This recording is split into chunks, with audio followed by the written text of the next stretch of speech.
Hello everyone, this is the Batman Statue Collector once again coming to you from my Batcave, and this time I have a short video review again of my newest piece. This is Prime 1's Deathstroke, and a lot of people have been getting this guy in, and the reviews have been astounding so far overall. There's been a few issues, and I'll go over those in a little bit. But I just wanted to kind of give you an update and a quick view of what this guy looks like in person, in hand. Man, again, Prime 1, the detailing on this guy is amazing. Paint apps overall are very, very good. At first I kind of thought that some of them, some of the apps were a little bit sloppy in places, but I think that is intentional, just for battle damage on this guy. But just kind of pan down and give you guys kind of a quick overall view of him, including the base. Grim Reaper, very similar to the Batman Noel base, except for an angel. This is obviously the Reaper. Had a little bit of an issue, and I've heard whenever you put the sickle in, the sickle is die cast, I believe, and so it's a little bit heavy, and so you have to be kind of careful as you put it in the hand. I've heard of a little bit of breakage with that. Also die cast, from what I've been told, is this sword, which is pretty rare to get a die cast item on your statues. A lot of times they're a little bit too heavy, but I'll back up a little bit and show you. This is how I am going to be displaying him. I really like that look. I know some people probably like the gun a little bit better, but anyway, I'll pan around here a little bit so you can see again some of the detailing. Really, really superb. I'm just amazed by how they are able to get these paint apps on these pieces. One thing I'd like to point out is right here, just like the stitching on the belts, it's just flawless. Like the way, I don't know how they're able to do that. And it's just an amazing printing process. Again, there's detailing around the sides that I didn't even know about, but some of this weaponry here, the bullets, the grenades on the sides on the belt. Give you guys kind of a side profile here so you can see. Again, just all the detailing. There's just, every time you look at this guy, you see something new. And it's just really amazing, the level of detailing that goes in to a piece like this. So gives you kind of an idea of what he looks like. I'm going to go ahead and do a couple of switch outs here for you so you get some ideas of all the different ways you can display him. Alright, this is the first switch out, and as you can see it is the full head sculpt of Slade. And man, I just have to tell you that the level of detailing on his face is just amazing. I have other pieces like the Batman and Batman Noel, and of course they show the bottom of the face below the cowl, but this is my very first full head sculpt that I have from Prime 1, and it's just, the skin texture is just amazing. It's really impressive the way they do it. If I actually take off his head here, real strong magnet. I really like the underside. You can see how the skin is darker compared to the rest. So I don't know exactly how they do that, but you can see the difference in darkness there versus the light skin texture. I mean, I think this is what most companies would stick with, is right there. But you can just really see the amazing paint. I mean, right there. Wow, it's amazing. So I'll stick him back in and give you kind of an idea of what he looks like with the head sculpt. Again, I probably wouldn't use it with this head sculpt just because I like the mass portrait. I like the more traditional look, but here you can really see how he looks. Very, very cool pose with that face. And as you can see, I also have the exclusive.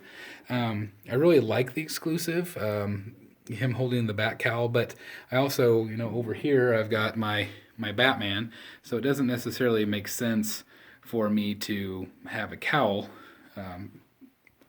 just out like that. So I probably won't display it this way, but I really like the detailing. I really like the bolt hole that's in the front of the mask. It really definitely tells a story, him holding the cowl like that, but this is another way that you could display him. Another option is to just do a clenched fist. This one, for some reason, isn't quite as strong magnet-wise, but it still fits in there pretty good.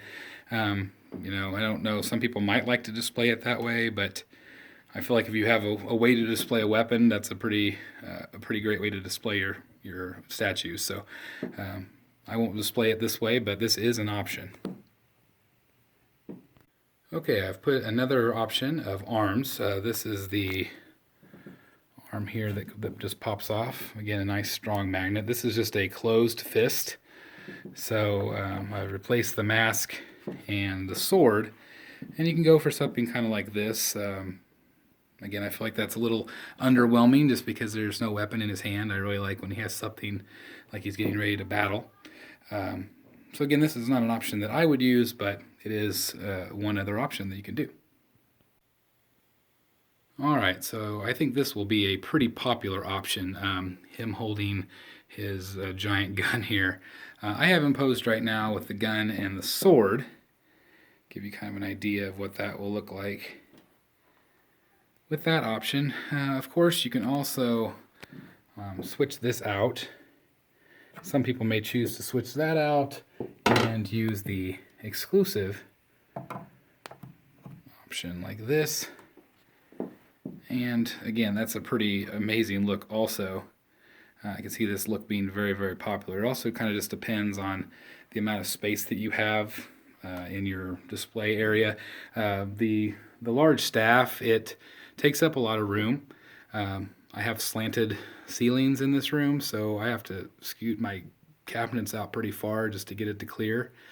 But again, it's a neat look with the gun. I think it's really, really great. The Arkham Knight, who I have over here, also has that same kind of gun look, and so I don't think that I would do both guns up. So I like the Arkham Knight with his gun up like that, and so I think that is why I will have my favorite pose, which I mentioned earlier, with the sword and staff. And I'll show you that one here in just a second again. But again, this is definitely a cool way to display him, and definitely shows off his gun skills here. So I just wanted to show you all of the switch outs. It's pretty impressive. This has the most switch outs of any Prime 1 piece I have so far, and this is my 4th Prime 1 piece. And it's just really cool to be able to display him exactly like you would like to. I will warn you that you can see on the staff here I've got a broken piece. This magnet is very, very strong, and a lot of people that I've seen, maybe 2 or 3 so far, have had a broken piece from the box. So that's something that I'm going to have to contact Sideshow and get a replacement piece. But really, that's my only issue that I've had with this statue. But again, all the amazing switch outs are really cool that there's so many options. So again, this is how I'm going to be displaying him permanently, as far as I'm concerned. I really like the way that this looks. I just think it really captures the character, captures like he's going to get ready to fight and be in a battle with Batman, just like in Arkham Origins. A lot of the pieces that I'm getting are Arkham Knight, and this is an Arkham Origins piece, but I'm really happy with just getting all of the villains regardless. I'm planning on getting every other villain that they come out with, as long as my money holds up. But I'm just, again, so incredibly impressed with the quality that Prime 1 is putting out. And I feel like each statue gets a little bit better in quality, better in look. This is my first Prime 1 piece that really has much color. A lot of the other pieces have been dark and gray and Arkham Knight has a little bit of color to him, but they're really muted, and so it's interesting to see actual color in my collection. Obviously, my display over here has a lot of color, and so it's interesting to see Prime One's take on color. I really like the choices of color that they use. The orange is really it's bright, but it's not too bright. It's like the way that they mute it with the shading. It just really works. I think everything about this piece works, and again, I just can't say enough about the level of detail and just how amazing and awesome this statue is. So if anybody's on the fence of getting this guy, and I know there's probably not too many of you on the fence because everybody seems to love this, but I do recommend it, and I would try to get it before it sells out, because I'm sure at some point it will. So one final view of the room with some of my statues all on display. Again, it's definitely a work in progress room, but you get kind of an idea of where all of my villains will be. I did build a separate stand for my Batman. I wanted something that just he could stand on, and the villains would be on each side, each case, and so that is an update from the last room update that I did. Give you kind of an idea of what that looks like. So again, this amazing statue is still available. Get it while you can, because it really is, quite possibly could be Statue of the Year. I know there's some other really good ones out there, but man, just the sheer level of detail, paint apps, everything looks really, really good. So again, this is the Batman Statue Collector, and I will see you next time.